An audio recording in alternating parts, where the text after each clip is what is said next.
So yes, this is Act 2, the continuation to this conversation that we have initiated called the Katt Williams Effect.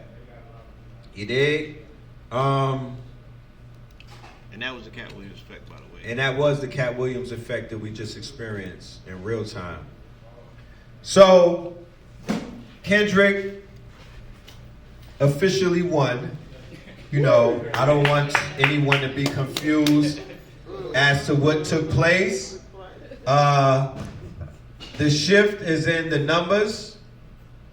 The W is in the quote-unquote records that were broken. There was a complete washing, right? Thorough. This wasn't, yeah, this was a dirty 30. It's not a gentleman's 30. This was a dirty 30. This was the, the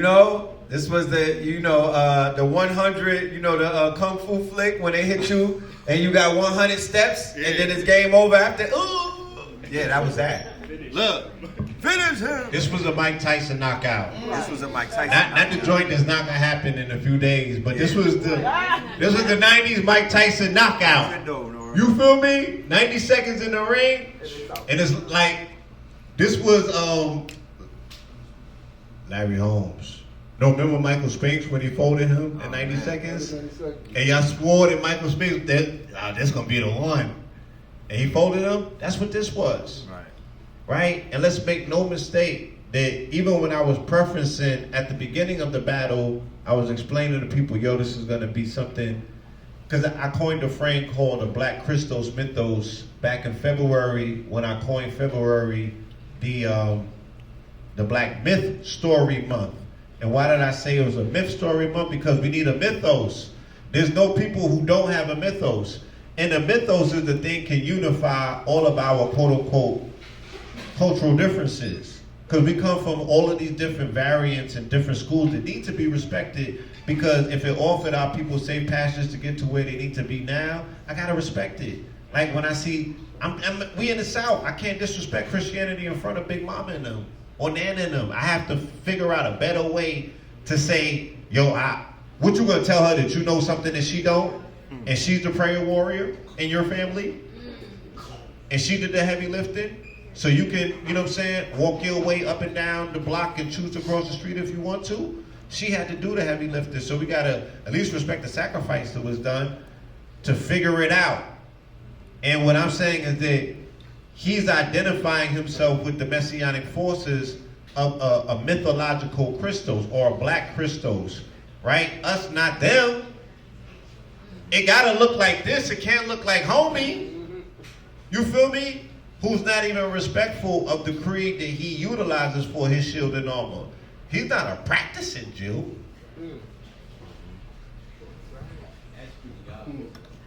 So, a spiritual war is taking place in real life. Not in the rap world, but in real life. Right? They say that there's war with higher principalities. So there was a frequency war that has been taking place so long that to the point that we've been numbed out by it and we just accept it as normal, but it's not. The assaults that you're hearing from the radio when you're in the car with your little ones and whatnot, the egregious acts that you're hearing coming out of these goddamn car stereos and whatnot, the stuff that you're hearing in the club, that is not feeding a part of you that needs to be fed. Henceforth, why so many people are complaining about being deprived, being malnourished, being without. Because there's a part of you that's not even being fed, yo. We come up from, we were listening to soul music and music that was 70s babies. You know what I'm saying? I'm sure you can relate. Like, yeah, we come from a time where hip hop was introduced to us. Some people will come from a time when you was literally born into hip hop. There was nothing before that for you. It was just hip hop. We don't come from that. We remember the times.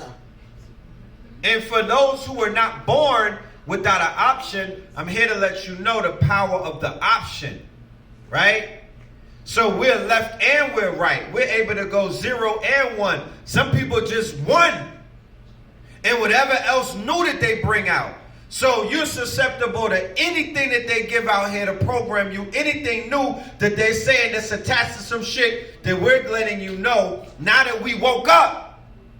Because we was sleeping for a minute and whatnot. Now that we woke up, we like, hold on. That shit manufactured, fam. That's processed.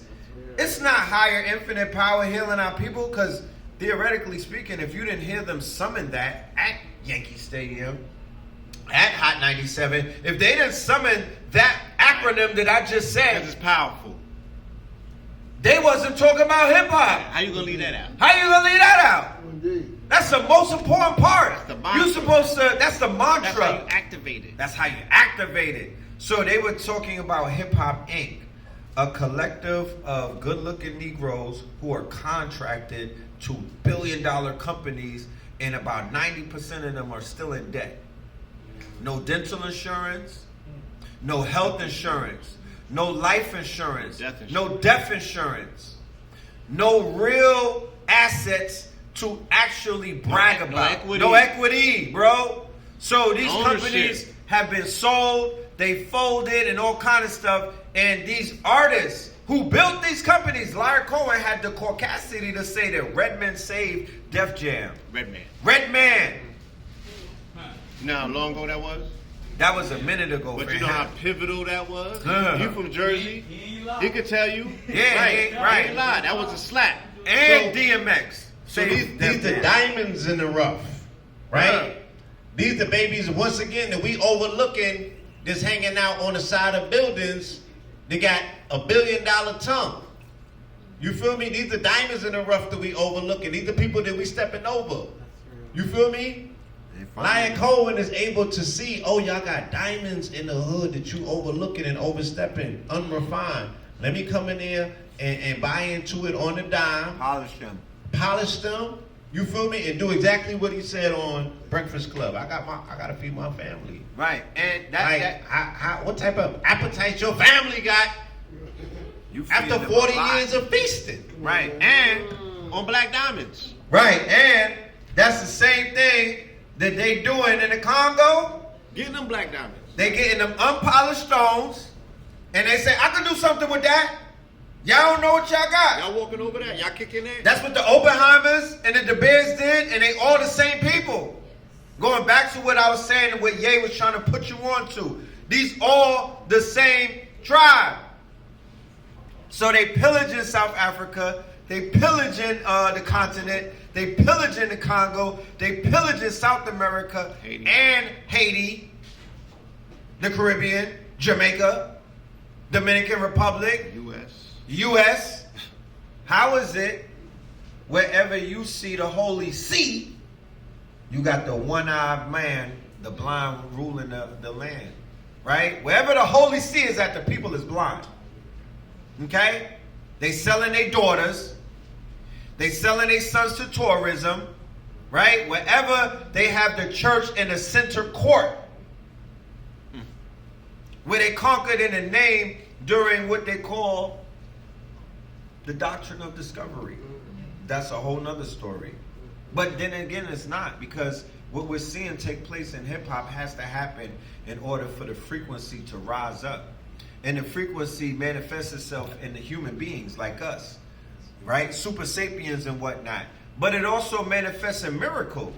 Right, but the reason that we can't overlook the doctrine of discovery is that the reason that the West was formulated itself, they say, how was the West won? Or even when they taught us in school that Columbus discovered America, they were speaking about the doctrine of discovery, which was a document, the first piece of international law, which produced on May 4, 1493 by Pope Alexander VI, who was the father of Caesar Borgia, who is the prototype picture of Jesus that Michelangelo, his boyfriend, drew, right? So his father was the person that issued the document that told the conquistadors, when you encounter indigenous peoples, who they call Saracens, the heathens, because they was continuing the crusades, those were names for Moors. So they were still hunting Moors in the Western world. And they said, wherever you encounter indigenous people, if they don't accept Jesus Christ as their Lord and Savior, you have the authority based on the Pope to slime them. Take their land and slime them out, repossess their land, right, in the name of the church. But how insidious would that be if they just found the Western Hemisphere? How would they know that your son was Jesus, nigga? Right. Don't even make sense. It don't even make sense. So it's a setup, and it's still the only piece of documentation that still serves as the battery of white supremacy that we can collectively challenge, because every other indigenous community around the planet knows that if you get them to denounce and remove the doctrine of discovery, then we all get repair, redress, reparations, and a return to our natural state under what's called the UNDRIP, or the United Nations Declaration of Rights for Indigenous People, which gives us now the authority to do what you see them doing in the International Criminal Court against Israel. Right. So these are our allocated powers, and we would just understand. Me and this man did a lecture on February 13th. That was the 44th day of 2023. In 44 days, and I ended the lecture by saying the only thing that could come out, it was called Winning Rome 3, and I gave the Vatican the business because we got a personal beef. That's a whole other situation that, Pope Pablo will talk about. But when I finished my trouncing of them by showing and proving with no undoubtable iota what they was engaged in, I said the only thing that would be reputable is if they denounced the doctrine of discovery. And 44 days after that, the Pope made the most unprecedented move in history and renounced the doctrine of discovery. We didn't get no adulation, and nobody came back and said, God damn, that was another pill of prophecy. But the Vatican immediately came out and said, oh, the Pope did that on his own. He's apologizing personally and not for the church. They broke, they broke protocol with him, and he's like, yo, he didn't say that on the behalf of the church. He's just talking for himself. You feel me? So the doctrine of discovery is so important, because when we're speaking about this aspect of this messianic force with the Christos, right? And the fact that, the J.L. Cahuva said, by any means, that COINTELPRO is about the Black Messiah, the hunt for the Black Messiah. My concept of what I spoke about with the Black Christos mythos in February is that we have to return, if y'all gonna do Christianity, you gotta have a Black Christ. If you do that and the church revolutionize just the imagery of Christ, or make them answer to you why you can't see yourself in the image of your God, that within itself is revolutionary, especially in the South. Now, right? But look, yes. But look, you did that in February, and if my memory serves me correct, Vladimir Putin came out with the hidden icons, and it was the Black Christ. So there you go. That was what day? That was March. That was 322. 322. That was 322. He did that on 322. Yes. So there you have it. Speak it and it shall be. We have to reiterate the power of the word. Don't ever let nobody play with you in your face and be like, you talk too much. Keep talking. You know what I mean? Because they don't understand, right? How do rappers become trillionaires?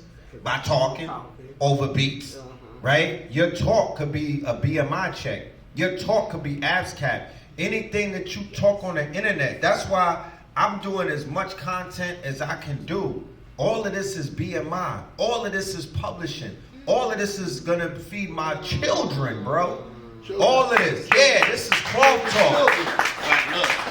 My conversation is timestamped through metadata. So things that me and this man was saying in 2009 is worth gold right now. That's why they say data is gold. Because I remember when they ridiculed us and said, y'all was on the internet all day, right? And we were super ridiculed for making content. And now one of the #1 jobs or aspirational jobs in this country is for children who want to be content creators. And people have made multi-millions from it. And we were super ridiculed. I had my YouTube January 1st, 2007. right? So we have been feeding and making content and creating, you feel me, and leading the way and showing people the viable means of which, because what did they say? They said content is king. Content is king. And this summer, we will be working with the good brother Julius and right in here, and we'll be doing workshops, summer workshops, where we'll be teaching your children how to edit videos, how to create content. I have a course that is called Kid Journey, right? And we're teaching children how to master Mid-Journey. So this is going down in the summer. We have, Nia, do we have a date? Right, so make sure everybody's information is gotten by us, because we're going to let you know what's happening. And we got a streaming network. And we have a streaming network. We have a lot to talk about. That's why we're here tonight. We want to do this every Monday. We're doing this for you, right? When I leave my house, my son tells me don't leave, and I don't be wanting to leave. So when I come out my house, it's a special appearance. I don't have time like that. So if I'm coming here, I want to come here to a packed room so we can have these bills and we can make magic happen, because we ain't up here playing no games. You feel me? So real quick, who's from Philadelphia? Let's start there. Yeah, your man Meek Mill. You're going to have to ask for that. So then we got Meek Mill in a matching suit with Pete Diddy.